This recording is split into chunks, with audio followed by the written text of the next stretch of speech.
นี่ทุกคนวันนี้เราจะมาคุยกันว่าเรื่องของ KGB กันค่ะสวัสดีค่ะวิจัย Channel พอยต์วิวค่ะใครที่เกิดทันช่วงสงครามเย็นนะคะจะรู้ว่าชื่อ KGB เนี่ยเป็นชื่อที่น่ากลัวมากเพราะนี่คือสายลับของโซเวียตใช่ไหมเป็นสายลับที่แทรกซึมไปตามทุกที่คนที่เป็นฝ่ายตรงข้ามกับโซเวียตในสงครามเย็นก็กลัว KGB คนที่เป็นชาวโซเวียตเองก็กลัว KGB แถมบางคนยังรู้อีกว่านี่คืออาชีพเก่าของประธานาธิบดีวลาดิเมียร์ปูตินแห่งรัสเซียนะคะว่าแต่จริงๆแล้ว KGB คืออะไร KGB ทำอะไรบ้างวันนี้วิวเก็บรวบรวมเอาเรื่องราวเกี่ยวกับ KGB มาเล่าให้ฟังแล้วค่ะถ้าพร้อมจะฟังเรื่องราวที่ทั้งสนุกและได้สาระกันแล้วก็ไปฟังกันเลยทำไมวิวถึงอยากชวนทุกคนไปเที่ยวรัสเซียกับ Point View on Tour ภาพของรัสเซียที่เราคุ้นกันจากสื่อหลักเนี่ยส่วนใหญ่มันจะมาจากทางอเมริกาค่ะและเราก็รู้กันในประวัติศาสตร์ว่าอเมริกากับรัสเซียเนี่ยเขาไม่ถูกกันใช่ไหมดังนั้นที่ผ่านมาเราฟังความข้างเดียวกันมาแทบจะตลอดก่อนที่วิวจะไปรัสเซียเนี่ยนะบอกเลยว่าวิวกลัวค่ะแต่ว่าเนื่องจากรัสเซียเป็นประเทศที่ประวัติศาสตร์แน่นมากมีสถาปัตยกรรมสวยๆมากมายวิวเลยตัดสินใจว่าไปสักครั้งหนึ่งไปให้รู้ปรากฏว่าไปจริงปุ๊บโอ้โหยังไม่ทันได้กลับจากรัสเซียเลยนะวิวอยากไปรัสเซียอีกรอบแล้วเพราะนี่คือประเทศที่นอกจากจะสวยตะลึงตาแตกมากกว่าที่คิดเอาไว้นะคะประเทศนี้ยังเป็นประเทศที่เรียบร้อยมากๆสะอาดมากๆมีอะไรหลายต่อหลายอย่างที่ทำให้เรารู้เลยว่าประเทศมหาอำนาจเนี่ยเป็นยังไงประเทศที่ทันสมัยประเทศที่มีเทคโนโลยีระดับชั้นนำของโลกแล้วไม่ใช่เพิ่งจะมีแบบปี2ปีนี้แต่มีมาตั้งแต่สมัยสงครามเย็นนี่คือประเทศที่มีโครงการอวกาศมาฟัดกับนาซาได้เลยนะดังนั้นที่นั่นเนี่ยนะคะมันจะมีอะไรที่ทำให้เราได้ว้าวที่เราได้ตะลึงและยังไม่พอเขาเป็นประเทศที่แบบทำการเกษตรด้วยวัตถุดิบในประเทศเขาเลยเป็นวัตถุดิบที่ดีมากๆเวลาที่ไปกินอาหารรัสเซียที่รัสเซียเนี่ยวิวบอกเลยว่ามันอร่อยมากทุกคนผักคือสดผักที่วิวเป็นคนไม่ค่อยกินผักเนี่ยยังรู้สึกว่าอร่อยเลยแล้วยิ่งพวกขนมต่างๆนะแบบโอ้โหทั้งนมทั้งเนยเขาแบบมันหอมมันอร่อยคือมีขนมหลายร้านมากๆในรัสเซียที่วิวกล้าพูดเต็มปากเลยนะคะว่านี่คือขนมร้านที่แบบอร่อยที่สุดในชีวิตที่วิวเคยกินสำหรับขนมประเภทนี้แล้ววิวเชื่อว่าถ้าใครได้ไปสัมผัสรัสเซียแบบที่วิวได้ไปสัมผัสนะภาพลักษณ์รัสเซียในหัวเนี่ยจะเปลี่ยนไปและมันจะทำให้เราได้รู้ว่าอย่าเพิ่งไปตัดสินอะไรแค่เพราะว่าสื่อบอกว่าแบบนั้นนะคะส่วนใครอยากจะไปสัมผัสรัสเซียแบบที่ทั้งสนุกและได้สาระมีคนเล่าให้ฟังแบบละเอียดแบบนี้เอาแบบณสถานที่จริงเลยแถมยังกินหรูอยู่ดีร้านที่อร่อยทั้งหลายเดี๋ยววิวพาไปหมดโรงแรมที่พักนี่พักอย่างดีในระดับที่ใช้ต้อนรับผู้นำประเทศส่วนสถานที่ท่องเที่ยวไม่ต้องพูดถึงเดี๋ยววิวยืนเล่าให้ฟังแต่ละที่เลยเนี่ยนะคะก็สามารถเดินทางไปรัสเซียกับ Point View on Tour ได้ค่ะเดี๋ยววิวพาไปเองไปด้วยตั้งแต่ต้นจนจบคลิปเลยนะคะทริปนี้เราเดินทางกันในช่วงที่อากาศเย็นสบายช่วงต้นเดือนพฤษภาคมค่ะใครสนใจสามารถหาข้อมูลเพิ่มเติมได้ที่ www.pointviewontour.com ค่ะรีบติดต่อเข้ามานะคะช้าหมดอดแน่ๆค่ะชื่อ KGB เนี่ยนะคะเด็กๆวันนี้อาจจะไม่ค่อยได้รู้จักสักเท่าไหร่อาจจะเคยได้ยินว่าเป็นหน่วยงานหนึ่งของโซเวียตเป็นอาชีพเก่าของประธานาธิบดีวลาดิเมียร์ปูตินแต่สำหรับหลายๆคนที่เกิดทันช่วงสงครามเย็นซึ่งตัวเองก็เกิดไม่ทันนะแต่ว่าอ่านประวัติศาสตร์เยอะนะคะใดๆก็ตามใครที่เกิดทันช่วงสงครามเย็นเนี่ยจะรู้ว่านี่เป็นชื่อหน่วยที่น่ากลัวมากๆและคนยิ่งแบบว้าวกันใหญ่ที่รู้ว่าปูตินเนี่ยเคยเป็น KGB มาก่อนคำถามคือ KGB เนี่ยคืออะไรมีหน่วยงานไหนที่พอจะเทียบเคียงได้ไหมนะคะคำตอบง่ายๆเลยเรารู้จัก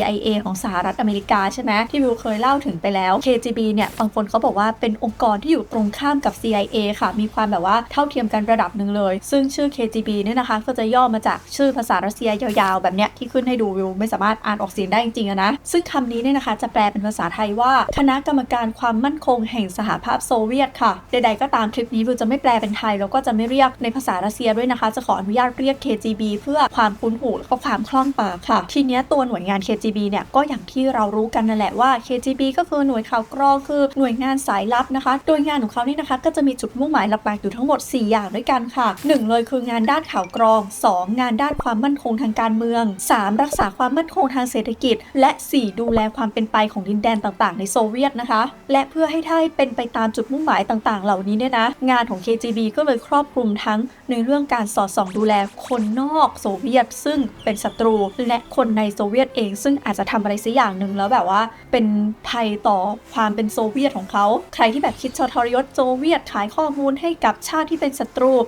รวมถึงคอร์รัปชัน KGB คือจัดการได้หมดเลยนะคะซึ่งประวัติความเป็นมาเป็นไปของ KGB เนี่ยโอเคเขาอาจจะตั้งขึ้นในช่วงสงครามเย็นแหละแต่ที่มาที่ไปของเขาเนี่ยมันเก่าแก่กว่านั้นเยอะเลยค่ะเพราะมันเริ่มมาตั้งแต่ในยุคที่โซเวียตเกิดขึ้นมาเลยนะคะตอนที่มีการปฏิวัติรัสเซียในรอบที่เกิดเป็นสหภาพโซเวียตขึ้นเนี่ยตอนนั้นเนี่ยนะคะในปี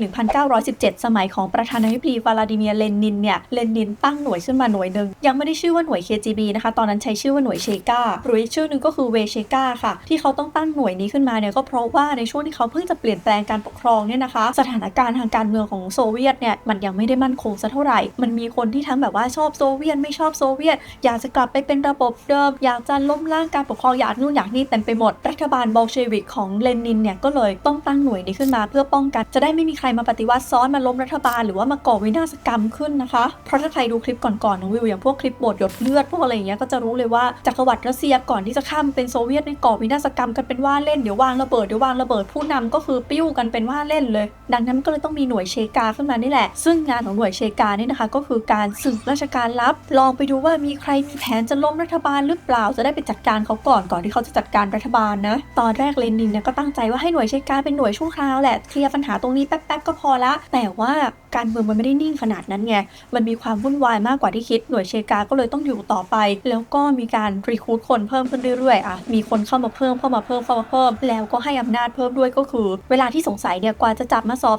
สวนอะไรมันไม่ทันกว่าจะผ่านกระบวนการทางกฎหมายอาจจะไม่ทันหน่วยเชกาเลยมีสิทธิ์ที่จะประหารชีวิตนักโทษได้ด้วยนะคะซึ่งว่ากันว่าหน่วยเชกาสมัยนั้นคือโหดมากมีคนน่าจะโดนหน่วยเชกาประหารชีวิตไปประมาณ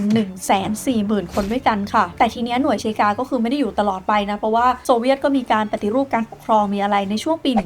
1922 เนี่ยนะคะสงครามกลางเมืองโซเวียตเนี่ยจบลงรัฐบาลก็เหมือนปฏิรูปการปกครองปรับรูปแบบปรับอะไร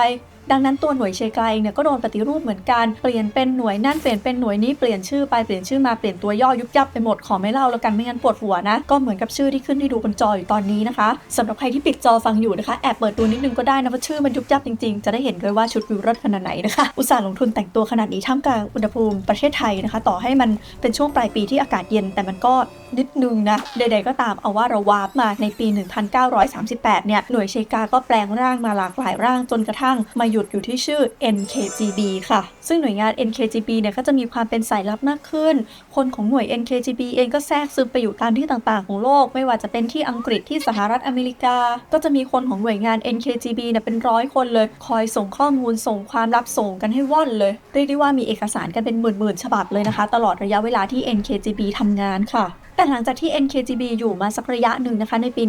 1954 เนี่ยผู้นำของโซเวียตชื่อสตาลินตายจากไปตอนนั้นก็มีการปรับโครงสร้างการปกครองอีกครั้งหนึ่งนะคะและ NKGB ก็เปลี่ยนชื่ออีกครั้งหนึ่งค่ะกลายเป็นหน่วย KGB แบบที่เรากำลังจะเล่าถึงนี่แหละซึ่งพอหน่วยงานนี้ตั้งขึ้นมาอย่างเป็นทางการเนี่ยนะคะก็อยู่ภายใต้การควบคุมบริหารของคณะกรรมการกลางพรรคแล้วก็รัฐบาลโดยตรงเลยค่ะเนี่ยจะเห็นนะคะว่ากว่าจะมีการตั้งหน่วย KGB ขึ้นมาจริงๆเนี่ยมันมีประวัติศาสตร์มายาวนานก่อนหน้านี้แล้วดังนั้นทันทีที่เปิดหน่วยขึ้นมาปึ้ง KGB ก็เลยมีเจ้าหน้าที่ไปเลยจ้ะ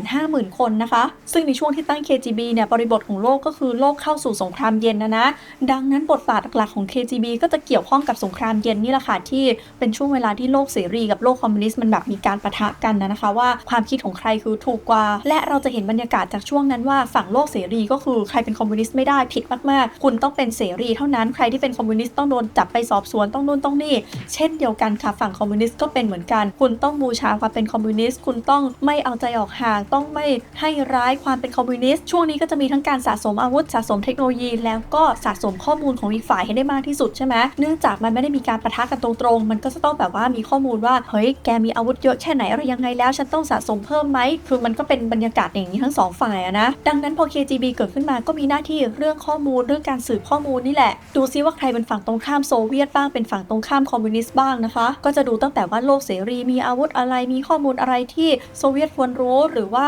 ใครบ้างที่โจมตีคอมมิวนิสต์ไม่ว่าจะเป็นคนในหรือว่าคนนอกก็ตามนะคะซึ่งถ้าสมมติว่าจะให้สรุปหน้าที่ของ KGB ออกมาชัดๆเนี่ยก็จะสรุปได้ออกมาเป็นทั้งหมด5ข้อด้วยกันค่ะคือ 1. หาข่าวกรองในประเทศทุนนิยม 2. ลอบสังหารสายลับต่างชาติที่แทรกซึมเข้ามา 3. ปราบปรามผู้ต่อต้านคอมมิวนิสต์ 4. ปฏิบัติการต่อต้านข่าวกรองของกองทัพบกและกองทัพเรือ 5. ดูแลความปลอดภัยของสมาชิกพรรคคอมมิวนิสต์แล้วก็ผู้นำนั่นเองค่ะซึ่งฟังหน้าที่แล้วเราก็จะรู้ว่าค่อนข้างครอบ คลุมมากๆความน่ากลัวของ KGB คือตรงนี้นี่แหละคือถ้า KGB มองว่าใครเป็นศัตรูปุ๊บโอ้นั่นแหละปัญหาเข้าคุณละคุณจะต้องถูกลงโทษไม่ทางใดก็ทางหนึ่งแล้วอำนาจ KGB คือลงโทษแรงได้ด้วยนะแล้วด้วยความเป็นสายลับดังนั้นเราไม่รู้เลยว่าใครจะเป็นเจ้าหน้าที่ของ KGB นะคะในช่วงยุคสงครามเย็นเนี่ยแม้แต่คนในโซเวียตเองก็กลัว KGB มากค่ะคือเขาอยู่ด้วยความที่เขาไม่รู้เลยว่าเพื่อนบ้านเขาหรือคนในสังคมเขาหรือคนในชุมชนหรือแม้แต่คนข้างตัวเขาเนี่ยใครบ้างที่เป็นสายลับใครบ้างที่เป็น KGB ที่มาสืบนั่งอยู่ในบ้านแล้วเกิดบ่นคอมมิวนิสต์ขึ้นมาจะมีใครในบ้านที่เป็น KGB แล้วได้ยินแล้วรู้สึกว่านี่เป็นแบบว่าเป็นภัยกับคอมมิวนิสต์ไหมคือทุกคนก็คือมีความแบบขนลุกอารมณ์เหมือนเกาหลีเหนือขนลุกประมาณว่าถ้าพูดอะไรผิดไปฉันจะโดนลากไปลงโทษเลยหรือเปล่าซึ่งในยุคนั้นเนี่ยนะคะมีคนพูดถึงขนาดที่ว่าช่วงนั้นเนี่ยคนโซเวียตอย่างน้อย1 ใน 3ต้องเคยโดน KGB ลากไปสอบสวนเรื่องใดเรื่องหนึ่งไม่ว่าจะเป็นเรื่องตัวเองหรือว่าเรื่องคนรอบตัวนะเช่นบางคนก็คือเดินกลับบ้านธรรมดาอยู่ดีๆโดนลากไปสอบสวนแบบงงๆเลยก็มีเหมือนกันแล้วเวลาที่มีชาวโซเวียตสักคนหนึ่งวิจารณ์กระบอกคอมมิวนิสต์แบบหนักๆอย่างเงี้ยไม่ว่าจะเป็นนักข่าวนักวิชาการก็จะโดน KGB เนี่ยลากไปเอาไปเก็บไว้ในค่ายกักกันไปลงโทษหรืออย่างเคสหนึ่งน่ากลัวมากก็คือเคสของนักเขียนคนหนึ่งนะคะชื่อว่าบอริส พาสเตอร์นักคนนี้ถูกโซเวียตเล่นงานหนักมากคือถูกเซ็นเซอร์งานถูกแบบว่าขัดขวางไม่ให้ได้รางวัลโนเบลอะไรเงี้ยคนนี้ก็เลยต้องไปตีพิมพ์งานที่ต่างประเทศแทนทีนี้อยู่มาวันนึงเขาตายครอบครัวก็จัดงานศพปรากฏว่าในงานศพมี KGB โผล่ไปไล่ถ่ายรูปว่าใครไปงานศพของคนนี้บ้างเผื่อว่าจะมีแนวคิดเดียวกันแล้วก็จะได้เอาชื่อของแขกในงานเนี่ยไปขึ้นแบล็คลิสต์คิดดูว่าน่ากลัวขนาดไหนหรือมันก็จะมีเคสที่แบบ KGB ในประเทศนักเขียนบางคนออกนอกประเทศมีเคสที่จับนักวิชาการบางคนเข้าโรงพยาบาลจิตเวชแล้วก็อ้างว่าที่ออกไปวิจารณ์เนี่ยเพราะว่าป่วยจิตเวชและแน่นอนว่าตัวคนใน KGB เองเนี่ยถ้าสมมติว่าใครแปรพักก็โดนลงโทษเหมือนกันนะคะแล้วอาจจะโดนลงโทษหนักกว่าชาวบ้านด้วยค่ะอย่างไรก็ตามนะคะต้องบอกว่าในเชิงของการทำงานเนี่ยไม่ใช่ว่าทุกคนที่อยู่ใน KGB เป็นเจ้าหน้าที่ KGB จะเป็นสายลับไปแทรกซึมอยู่ทุกคนนะมันก็เหมือนตอนที่เราเล่าถึง FBI นั่นแหละมันก็มีคนอยู่หน่วยอื่นๆด้วยมีคนทำงานนั่งโต๊ะบางคนจัดหาอาวุธบางคนมีไว้ประเมินสถานการณ์บางคนมีไว้ประกบผู้นำโดยเฉพาะอย่างเงี้ยในขณะที่บางคนก็บูรางฐานเหมือนที่เราเห็นในหนังนั่นแหละคือทำหน้าที่ปลอมตัวแบบปล่อยข่าวปลอมลักพาตัวประกันจับกุมคนร้ายก่อความปั่นป่วนอย่างนี้ก็มีนะส่วน KGB แบบที่เราคุ้นเคยที่สุดก็คือสายลับที่ปลอมตัวเข้าไปเป็นคนนั้นคนนี้เนี่ยก็จะเน้นเรื่องการจารกรรมข้อมูลนะคะโดยการปลอมตัวเข้าไปอาจจะแบบไปสวมชื่อคนตายอาจจะใช้ชื่อปลอมบ้างเปลี่ยนสัญชาติบ้างค่ะและบอกเลยว่าเวลาที่เราพูดถึง KGB หลายคนจะว้าวมากกับอุปกรณ์ต่างๆที่ KGB มีอันนี้เป็นเรื่องที่มีจริงในประวัติศาสตร์นะเขาจะมีอุปกรณ์ล้วงความลับต่างๆมากมายไม่ว่าจะเป็นกล้องถ่ายรูปที่รูปทรงเป็นแบบกล่องซิก้าหรือจะเป็นเสื้อสูทที่อาจจะมีกล้องซ่อนอยู่แหวนซ่อนกล้องบางทีกล้องก็ไปซ่อนอยู่ในเข็มขัดซ่อนอยู่ในรองเท้าซ่อนอยู่ในเนคไทอาจจะมีปากกาสะกดรอยหรืออาจจะมีเวอร์ๆไปเลยแบบปืนลิปสติกอย่างเงี้ยที่ใช้แล้วไม่สวยชาตินี้นะสวยชาติหน้าเลยนะคะซึ่งโดยปกติใน KGB เขาก็จะกระจายตัวกันออกไปทำงานแหละพวกที่อยู่ต่างประเทศเวลาที่เขาได้ข้อมูลมาก็จะรวบรวมข้อมูลส่งให้สถานทูตโซเวียตในประเทศนั้นๆแล้วสถานทูตโซเวียตก็จะส่งกลับไปที่โซเวียตอีกทีนึงนะอันนี้ก็จะเป็นภารกิจทั่วไปของ KGB ที่เป็นสายลับนะคะซึ่งเวลาที่เราบอกว่าปูตินเคยอยู่ใน KGB เนี่ยหลายคนจะอยากรู้ว่าแล้วปูตินทำอะไรทำตำแหน่งอะไรใน KGB บอกเลยว่าด้วยความที่นี่คือหน่วยงานลับเราไม่เคยรู้เลยว่าปูตินทำหน้าที่อะไรใน KGB เป็นสายลับแบบแฝงตัวหรือเปล่าหรือว่าเป็นแค่เจ้าหน้าที่นั่งโต๊ะนะคะเรารู้แค่ว่าช่วงปี 1970 เนี่ยปูตินเป็นสมาชิกของ KGB แล้วก็เคยประจำอยู่ในนิวซีแลนด์แล้วก็เยอรมนีค่ะปูตินเนี่ยทำงานอยู่ใน KGB 15-16 ปีนะคะก่อนที่จะลาออกมาแล้วก็เข้าสู่วงการแบบที่เราเห็นวันนี้ส่วนถ้าถามว่าแล้ว KGB ทั่วไปอยู่ประเทศไหนบ้างในโลกเราก็ไม่รู้เช่นเดียวกันค่ะเพราะเขากระจายตัวอยู่ทั่วโลกแล้วบางที่มันเนียนมากจนเราไม่รู้ว่าอย่างในไทยเนี่ยไม่เคยมีหลักฐานว่ามี KGB เข้ามาแต่ไม่มีหลักฐานไม่ได้แปลว่าไม่มีอาจจะมีแต่สืบไม่เจออาจจะมีแต่ไม่ปรากฏตัวเงี้ยก็เป็นได้เหมือนกันนะคะทีนี้เนี่ยนะคะเรามาดูผลงานเด่นๆของ KGB กันบ้างค่ะบอกเลยว่าผลงานเด่นนี่พรึบนะหลายงานเนี่ยในสมัยที่เกิดขึ้นหลายคนก็ไม่คิดว่าเป็นผลงาน KGB แต่จริงๆแล้วมาเปิดเผยที่หลังว่าใช่ค่ะเอาแบบเบสิกก่อนก็เป็นพวกปฏิบัติการลอบสังหารนะคะ KGB เนี่ยมีหน้าที่ลอบสังหารคนที่เป็นศัตรูกับโซเวียตอย่างปฏิบัติการครั้งหนึ่งที่ดังเลยนะคือปฏิบัติการลอบสังหารผู้นำของอัฟกานิสถานค่ะถ้าใครไปดูประวัติศาสตร์แถบโลกอาหรับที่วิวเคยเล่าไว้จะรู้ว่า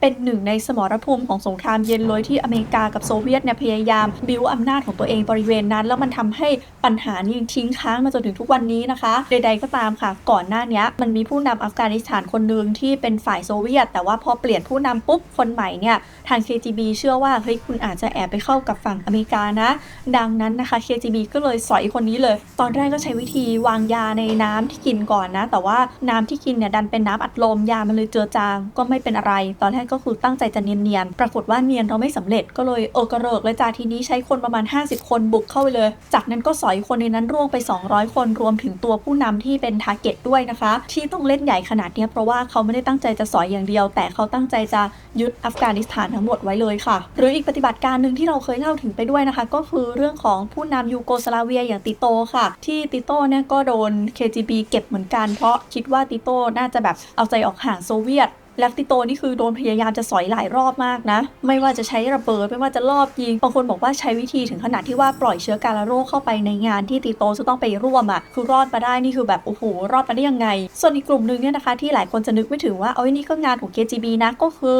อปั่นกระแสทำให้ภาพลักษณ์ของอเมริกาดูไม่ดีค่ะอย่างปฏิบัติการหนึ่งเลยที่ดังก็คือ Operation Pandora นะคะ KGB เนี่ยแทรกซึมเข้าไปในสหรัฐอเมริกาคือแทรกซึมเข้าไปในทุกด้านที่เป็นไปได้เลยรวมถึงพวก CIA รวมถึงอะไรด้วยนะและอีกฝั่งนึงที่เขาแทรกซึมเข้าไปก็คือพวกกลุ่มความหลากหลายทั้งหลายในอเมริกาค่ะที่เรารู้กันคืออเมริกาเนี่ยมีความแตกแยกเยอะเนื่องจากเขาเสรีแบบเสรีมีพวกเหยียดสีผิวเหยียดเชื้อชาติเหยียดรุ่นเหยียดนี่มีกลุ่มเต็มไปหมดที่เราเคยเล่าถึงไปก็ KKK นอกจากนี้ก็มีแบบ JDL มีอะไรคือเอาไว้เยอะเวลาที่เขาพร้อมจะปะทุกันอยู่แล้วพร้อมจะแบบเกลียดกันอยู่แล้ว KGB ก็แทรกซึมเข้าไปปั่นเพิ่มทำให้เขาเกลียดกันมากกว่าเดิมอย่างปฏิบัติการ Pandora เนี่ยก็จะเกิดขึ้นในช่วงปี 1960 ถึง 1970 KGB เนี่ยออกใบปลิวนะคะแล้วเขาบอกว่าออกในนามพวกชาวยิวแต่ว่าออกมาเพื่อต่อต้านคนดำอีกทีนึงจากนั้นก็ออกจดหมายปลอมอีกแต่ออกในนามฝั่งคนดำแล้วส่งไปให้ชาวยิวเหมือนจะยุให้ยิวกับคนดำมาตีกันแล้วก็มีการขู่วางระเบิดในนามของอีกฝั่งมีอะไรคือตั้งใจจะปั่นให้ตีกันเลยแล้วการปั่นแบบนี้คือทำอยู่นานมากนะจนถึงขั้นที่ว่าตอนที่มีการแข่งโอลิมปิกที่อเมริกาเนี่ย KGB ก็ออกจดหมายปลอมในนาม KKK